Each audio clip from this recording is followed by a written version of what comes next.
काम नकरी रास्ता निर्माण टंका जलु करी पलाउथिबा बेले ठिकादार को धरिले ग्रामवासी।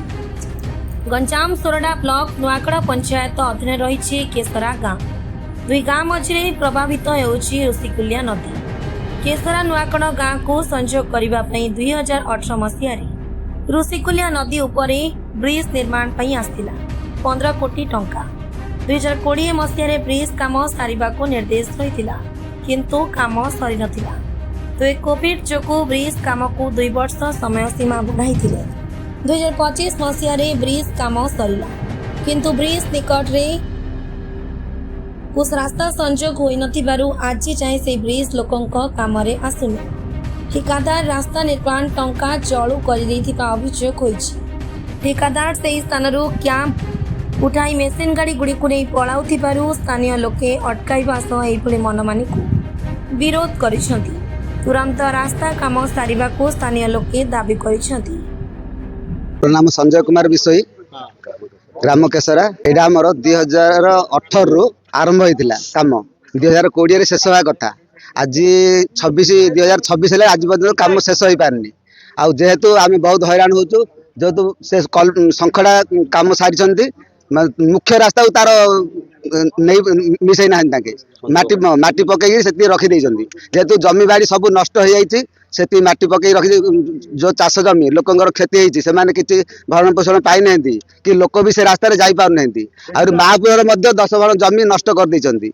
आ गाँ भितर मध्य गाड़ी आनिकरी गाँव रास्ता भी खराब कर देइछंती। जेहेतु आज आम समस्त हंतसंत होउछु जो प्रतिश्रुति आमु देइथिले एसडीओ से हिसाब से कौन काम है से गाँ भीतर रास्ता कर देवा कहते आ मुख्य रास्ता को से संजोग करते आज पर्यटन कौन काम है खंडिया कम से सामान धरी पलैया बाहर आउ लोक आज प्रतिवाद कर गाँ सारा आम जमा होकर आज प्रतिवाद करचु।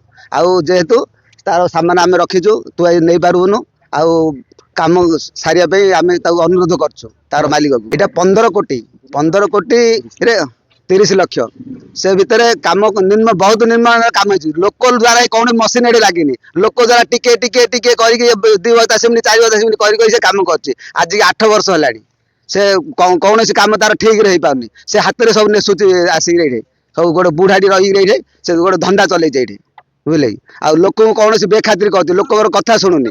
गाँ लोक भी बहुत हैरान कर काम करी लोक गाड़ी घोड़ा जीवार आम बहुत हैरान होचे। वर्षा दिन भी आम बहुत हैरान हबू काद माटी रास्ता किसी आम जापारूना जीवा आसा कर दाबी आमर जेहेतु संखड़ा निर्माण है से मुख्य रास्ता मिसौ रोडटा मुख्य रास्ता मिसौ आ गाँव जो रास्ता खराब कर सब बड़ गाड़ी घोड़ा आनिक रोड दबी जाइए सब रोड भांगी जाइए भी किसी तार देखी से किसी तार काम करू। मोर परिचय मो नुआगढ़ ग्राम पंचायत अंतर्गत आम केसरा ग्राम मु प्रियव्रत विषयी। आमर अभियोग अच्छी जो आम सेतुटा विजु सेतु भाभी आम जो सरकार निर्माण कले सेठारे आमर स्कूल पिला माने हाई स्कूल पिला माने जीवा को असुविधा बहुत होता नदी रे जीवा आसिया करथिले। तेणु तार समाधान पाई सरकार चिंता करी आम पाई गोटे सेतु कले किंतु से सेतुटी असंपूर्ण भाव रही जाइछि। कारण जो आमर कॉन्ट्रैक्टर आज्ञा थिले से आमे बारंबार मना करवा सत्ते से आम कहलु बाईपास रे तुम हेवी गाड़ी जगह नियंतु गाँव रे हेवी गाड़ी नियंतु नाही कहीं आमर से रोड संभालिबो नाही किंतु से बारंबार सेपटे आनिक आमर मझी दांड धरी पूरा रोड टी पूरा नष्ट हो जाइछि।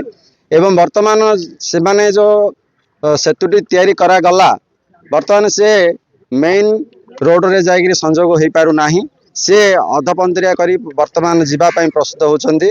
तेणु आम आपण मानक माध्यम आपण मानक अनुरोध करुचु एवं आपण माध्यम आम सरकार को अनुरोध करुचु जे आमर ए अंचल सुविधा पाई जो सुविधा पाई आम सेतुटी सरकार करिसंती तार सुविधा आम केमिति पाइबु एवं से संखटी संपूर्ण रास्ताटी निर्माण करेंगे संपूर्ण रूपे। आमर ये जो सी केवल माटी पड़ जाइए केवल जदि वर्षा झिपिझिप हो तेबे गुड़ाए बाइक फाइक खसिकी पड़ जाउछंती। आमर स्कूल पिला माने साइकेल सेपटे जाई पारु नाहांती। तेणु वर्षा दिन पूर्वर आम अनुरोध करुचु जेपरि क्रमटी आमर संपूर्ण हब ए रास्ता निर्माण हो जदि ये रास्ता निर्माण हम तेज आम तो आमर बहुत लोकंर जमी भी जाइए से जमी जा पूर्व कही प्राय 20 ରୁ 25 एकर जमी खंडे नष्ट होईची जोटा कि मध्य से जाइए रास्ताटा तार क्षतिपूरण देवाई सी आमको प्रतिश्रुति देते किंतु से प्रतिश्रुति रक्षा मध्य से करि पारले नाही। आउ वर्तमान आमे ग्राम रास्ता पूरा संपूर्ण रूपे नष्ट हो जाइए जद्वारा वर्तमान आउ से रास्ता जदि न रिपेयर करा जिवो बहुत असुविधार सम्मुखीन होबा आमे। तेणु मु समस्त आम मीडिया भाई मान द्वारा आम अनुरोध कर आम ग्रामवासी जे आमर सेतुर मेन रास्ता को संजोग करा जाऊ एवं आमर जो आमे जो दुर्दशा अच्छु जे दुर्दशा रक्षा पाई सेतुटी करा जाइथिला सेतिपई सेतुटी किपरि संपूर्ण रूपे निर्माण हबो सेतिपई हमको दक्षिणांचल स्वतंत्र प्रतिनिधि अमरेंद्र कुमार पटनायक रिपोर्ट ओडिशा टुडे।